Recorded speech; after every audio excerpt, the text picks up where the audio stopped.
All right, in this little movie, I'm going to show you how to do a symmetrical painting in Photoshop.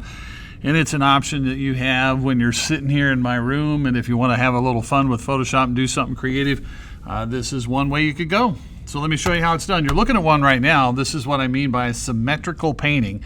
It's got a pattern to it, and yeah, gosh, every one of them turns out a little bit differently. So I'm going to go back to the home screen. Actually, just let me close that there. I'm back on the home screen. Okay. Yay. All right. So here's how this works. You fire up Photoshop, and you're going to create a new file. Now, really, the size is up to you. It doesn't really matter. Like when we were doing the athletic things, I said that we're doing them for Instagram, and 1080 by 1080 is really a good way to go. The size doesn't really matter a whole lot on this. I'm going to go up here to the web setting right here. I'm going to do web large. I'm going to go web large, and I like to turn off this artboards thing just because it's not really needed for what we're doing. And I'll come down here and click create, and bingo. Got like a blank canvas ready to go. Now for this kind of thing, to draw the lines in there, I'm just going to use the paintbrush, which is this tool right here. It's the brush tool. You can tap the letter B, or it's this brush right here. It looks like this. I'll just tap the letter B. And there's a couple of things you're probably going to want to set up.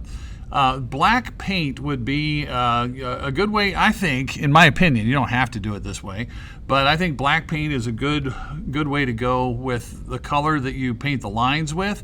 So over here on this color picker, I'm going to drag down to the bottom left-hand corner, all the way down to the bottom left-hand corner. That sets my paintbrush as black.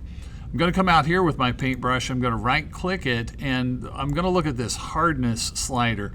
In my opinion, you don't have to do it this way, but in my opinion, turning this all the way up to 100% is probably the best way to go.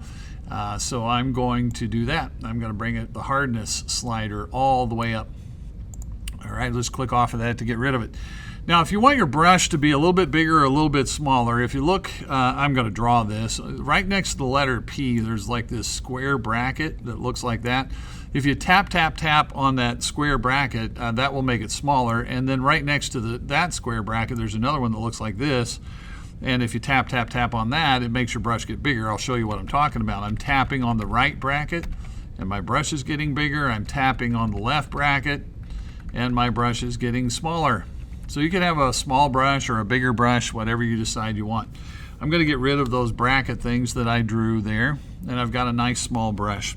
Now this would also be a time where you could try out one of my graphic tablets if you feel like you want to. You just plug them into the USB port, lay it flat on your desktop with your light, there's a little light on the left, and you have to have one of the pins. I've got the pins up front, and you take one of the pins, and anywhere you touch the tablet and drag the pen, it paints like that. Right?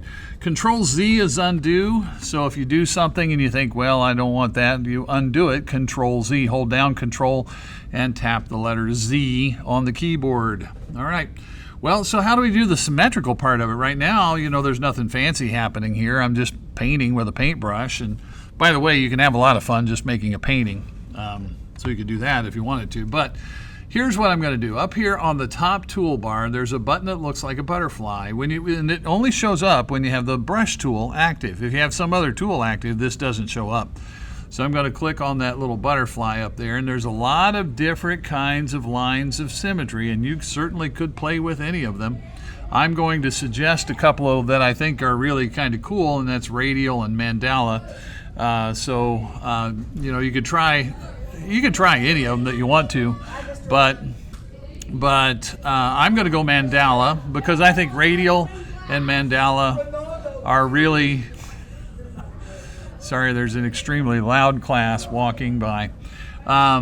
Radial and mandala are really pretty cool, so I'm going to go mandala. And when you click on mandala, you're going to get this segment count thing. I think 3 is the lowest, and my brain, 10 I think is the highest. Let me double check that. Yeah, I think 10 is the highest, but I'm going to set it on 6. I'm going to go with 6. 8's pretty good too. Yeah, maybe I'll go 8. But try out whatever you want. right, for the segment count. I'll go ahead and click OK. It puts a thing on the document that looks like this. It kind of shows you where your lines of symmetry are going to be. Next thing you ought to do is hit this check mark up at the top, right? This thing gets placed on your document. Don't worry, that's not actually going to be a part of the painting. It's just there to kind of guide you along. All right, so I'm going to hit the check mark. Well, okay. So now here's what happens. When I start painting, ooh, think spider web here. When I start painting, look, oh look, right? And this is where you just got to get creative here, folks.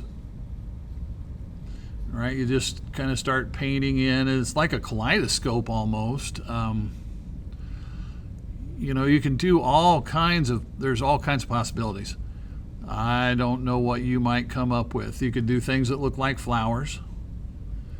But everything that I'm doing is being kind of symmetrically copied on, what did I go with? 8 different axes. What's the plural of axis? Right? So, you know, this is, like I said, this is where it gets really creative. And if you ever do something you think, this didn't turn out all that good, you can Control-Z undo, or you could just like start over. There's a way that you could just clear the whole thing and start over if you wanted to. I can show you that. I'm not going to show you everything in this movie. Ask questions. If you have questions, ask questions. That's the thing to do, right? So I'm just kind of sketching in some lines that I like. Okay, there we go. Cool. And now what I think is kind of fun, and I don't know if you'll agree with me, but there is, let me switch something back to, kind of back to how it's going to look for you. Okay, there we go. Over here on the toolbar on the left-hand side, you'll see a tool that looks like that. It's called the gradient tool, and that's not really the tool that I want right now. But what I'm going to do is press and hold. Press the mouse and hold. I'm just going to press the mouse button down and hold it down for a second. You'll see that there are 3 other tools that are kind of bundled underneath that gradient. Well, 2 other tools that are bundled underneath the gradient tool. One of them's a paint bucket tool, and that will fill, right? That'll fill areas. So I could just click the paint bucket tool. The keyboard shortcut for that, once you get it turned on, the keyboard shortcut for that is the letter G. And that can be kind of helpful, by the way. Keyboard shortcuts can be pretty helpful. I'm going to close up a little gap that I see there. There we go. Now I'll tap G and go back to my bucket tool. Now when you go to the bucket tool, when I tap the letter G, you don't see that symmetrical line anymore, that like spoke thing. See that thing right there that was showing my lines of symmetry? When I tap the letter G for the bucket tool, it doesn't show up anymore. All right, now I could just come over here to the color picker and just kind of work to get a color I like, and I can fill areas of what I drew. And this is where it gets up to you. You have to remember that I'm not making anybody do anything. But I think this is kind of fun. It's kind of cool. I mean, you can make some really cool looking designs, and you can play with color schemes and things like that. Now here's a little trick that I'd like for you to know about, that if you are working your way along here and you're thinking, okay, I've used kind of a shade of green and a shade of gold and some gray in here, and now I want to use that same green that I was using before. If you tap the letter I on the keyboard, it's the eyedropper. And if you take the eyedropper and you tap on the green, then the eyedropper just kind of like matched that color. It just kind of sucked up that color. You know how an eyedropper works, right? You squeeze the bulb and then let go, and it like pulls whatever in there. So it just kind of like pulled in that paint color. Then I could tap G for the bucket tool again, and I've got that same color of green that I was working with earlier. So I'm going to kind of work my way around here. And you know, you come up with your own strategy for, if you're doing this kind of thing, you come up with your own strategy for colors and how you fill it and what you do. And I'm going to fill that. I'm making kind of a buffer of green go all, kind of all around here. I don't know. Do I want that? Yeah, I did it there, and I'll do it there, and I'll do it there. Let's Fill those in. And then, again, I'm not going to do this whole thing. You're getting the idea. But if I want more of the gold, I could tap the letter I for the eyedropper, tap the gold, tap the letter G for the bucket. And now I can put in another layer of gold coloring around here. I'll just kind of work my way around and fill. Boom, boom, boom, boom, boom. Boom, boom. And like I said, if you're now see if that happens, I accidentally hit right on the line and it did that. Control Z undo, Control Z undo. There we go. Now I'm back. So Control Z is really kind of helpful. It will undo things that you maybe accidentally did and you didn't mean to and you don't want it. So you have some ways to combat that, right? You can fix that kind of thing. So I could keep working and just fill that. And it makes, these can turn into a computer background, or these can be printed or whatever.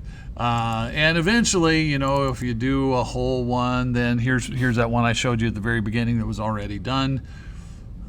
So yeah, there you go. It's kind of I think kind of a fun and cool painting exercise in Photoshop. And the thing is that they all turn out different. And when you get talented people, like some of you are very, very talented with this kind of thing, you never know what you're going to come up with and make. You can make some really cool stuff. All right, so if you want to try it, there it is. And if you have questions while you're trying it, you can let me know. And there we go.